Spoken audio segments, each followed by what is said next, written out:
നമസ്കാരം, കൊട്ടാരക്കര മീഡിയയിലേക്ക് സ്വാഗതം. കോന്നി ദുരന്തം വിവാഹം കഴിഞ്ഞ് 15-ാം നാൾ.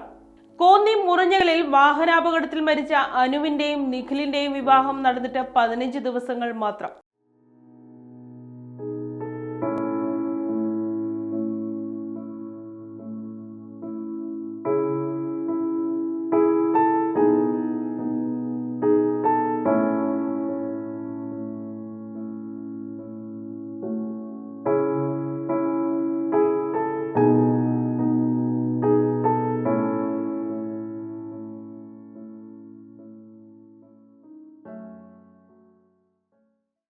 കഴിഞ്ഞ നവംബർ 30-ന് പൂങ്കാവ് സെന്റ് മേരീസ് മലങ്കര പള്ളിയിൽ വെച്ചായിരുന്നു അനുവും നിഖിലീപ്പനും വിവാഹിതനാകുന്നത്.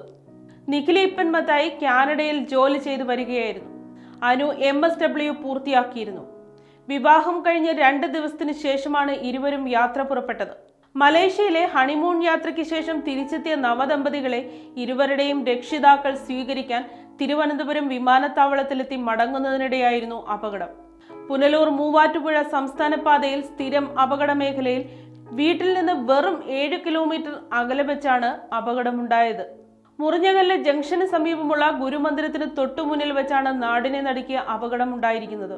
മല്ലശ്ശേരി സ്വദേശികളായ മത്തായി ഈപ്പൻ, അനു, നിഖിൽ, ബിജു പി ജോർജ് എന്നിവരാണ് മരിച്ചത്.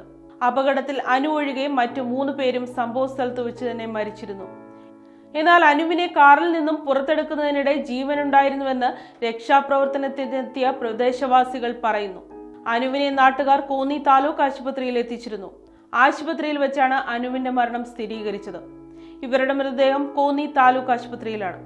പുലർച്ചെ 5 മണിയോടെയാണ് അപകടം നടക്കുന്നത്. ശബ്ദം കേട്ട് പുറത്തെത്തിയ നാട്ടുകാരാണ് ബസ്സും കാറും കൂട്ടിയിടിച്ച് അപകടമുണ്ടായതായി കണ്ടത്. പിന്നാലെ രക്ഷാപ്രവർത്തനം നടത്തുകയായിരുന്നു. പോലീസും അഗ്നിശമന സേനയും സംഭവസ്ഥലത്തെത്തിയിരുന്നു. നിയന്ത്രണം വിട്ട കാർ ബസ്സിലേക്ക് ഇടിച്ചു കയറിയതായിരുന്നു. മുൻഭാഗം പൂർണ്ണമായും തകർന്ന കാർ വെട്ടിപ്പൊളിച്ചാണ് 4 പേരെയും പുറത്തെടുത്തത്.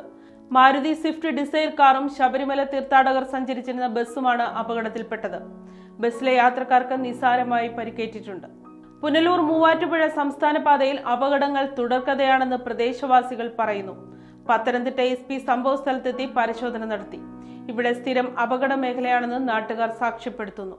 വാഹനത്തിന്റെ അമിത സ്പീഡും ഉറങ്ങിപ്പോകാനുള്ള സാധ്യതയുമായിരിക്കാം അപകട കാരണമെന്നാണ് പോലീസിന്റെ പ്രാഥമിക നിഗമനം.